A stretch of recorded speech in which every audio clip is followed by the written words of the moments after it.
അന്ന് അബ്ദുള്ള ഇബ്നു മസ്ഊദ് റളിയല്ലാഹു തആല അൻഹു ആളുകളോട് സഗൗരവം പറഞ്ഞ ഒരു വിഷയമുണ്ട് വിശുദ്ധ ഖുർആന്റെ വിഷയത്തിൽ. അതെന്താണ്? ലാ തഹുസ്സുൽ ഖുർആന ഹസ്സ അശ്ശിർ വലാ തൻസുറൂഹു നസ്റ അദ്ദഖൽ വഖിഫു ഇൻദ അജായിബി വഹർരികു ബിഹിൽ ഖുലൂബ് വലാ യകുൻ ഹമ്മു അഹദികും ആഖിറ സൂറ. എന്താണ് ഈ പറഞ്ഞത്? ലാ തഹുസ്സുൽ ഖുർആന ഹസ്സ അശ്ശിർ, കവിത വേഗത്തിൽ ചൊല്ലുന്നത് പോലെ നിങ്ങൾ വിശുദ്ധ ഖുർആന്റെ പാരായണം നിർവഹിക്കരുത്. കവിത ചൊല്ലുമ്പോൾ അതിൻ്റെ ആശയമെന്ത്, പൊരുളെന്ത് എന്നൊന്നും മുഖവിലക്കെടുക്കാതെ ഈണത്തിൽ ഏറ്റുപാടി പെട്ടെന്ന് ചൊല്ലിപ്പോകുന്ന പതിവാണ് പലർക്കും. അതുപോലെ നിങ്ങൾ വിശുദ്ധ ഖുർആൻ പാരായണം ചെയ്യരുതേ എന്നാണ് ഇബ്നു മസ്ഊദ് റളിയല്ലാഹു തആല അൻഹു പറയുന്നത്. തീർന്നില്ല, അദ്ദേഹം തുടരുന്നു. വലാ തൻസുറൂഹു നസ്റ അദ്ദഖൽ, ഈത്തപ്പനയിൽ നിന്ന് വാടിയുണങ്ങിയ കാരക്കകൾ കുലുക്കി വീഴ്ത്തുന്നത് പോലെ നിങ്ങൾ ഒരിക്കലും വിശുദ്ധ ഖുർആന്റെ പാരായണം നിർവഹിക്കരുത്.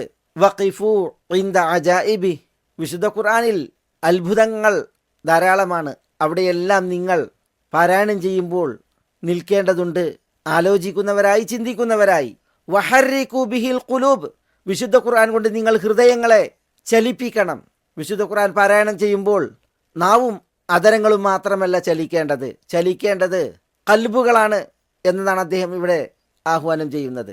വലാ യകുൻ ഹമ്മു അഹദികും ആഖിറ സൂറ, നിങ്ങൾ ആരുടെയും വിചാരം ഈ സൂറത്തൊന്ന് തീർന്നെങ്കിൽ, ഇതിൻ്റെ അവസാനത്തിലൊന്ന് എത്തിയെങ്കിൽ എന്നതാകാൻ പാടില്ല എന്നാണ് അദ്ദേഹം പറയുന്നത്. ഇബ്നു മസ്ഊദ് റളിയല്ലാഹു തആല അൻഹു ഇബ്നു ഉമ്മി അബ്ദ് എന്ന് റസൂലുള്ളാഹി സ്വല്ലല്ലാഹു അലൈഹി വസല്ലം വിളിച്ച, ഇറങ്ങിയത് എങ്ങനെയാണോ അതുപ്രകാരം ഖുർആൻ സ്വീകരിക്കുവാൻ ഉദ്ദേശിക്കുന്നവർ ഇബ്നു മസ്ഊദ് റളിയല്ലാഹു അൻഹുവിൽ നിന്ന് ഖുർആൻ പാരായണം സ്വീകരിക്കട്ടെ എന്ന് റസൂലുള്ളാഹി സ്വല്ലല്ലാഹു അലൈഹി വസല്ലം അരുൾ ചെയ്ത ഇബ്നു മസ്ഊദ് റളിയല്ലാഹു തആല അൻഹു, അദ്ദേഹമാണ് ഇവിടെ പഠിപ്പിക്കുന്നത് എങ്ങനെയാണ് ഖുർആൻ പാരായണം ചെയ്യേണ്ടത് എന്ന്.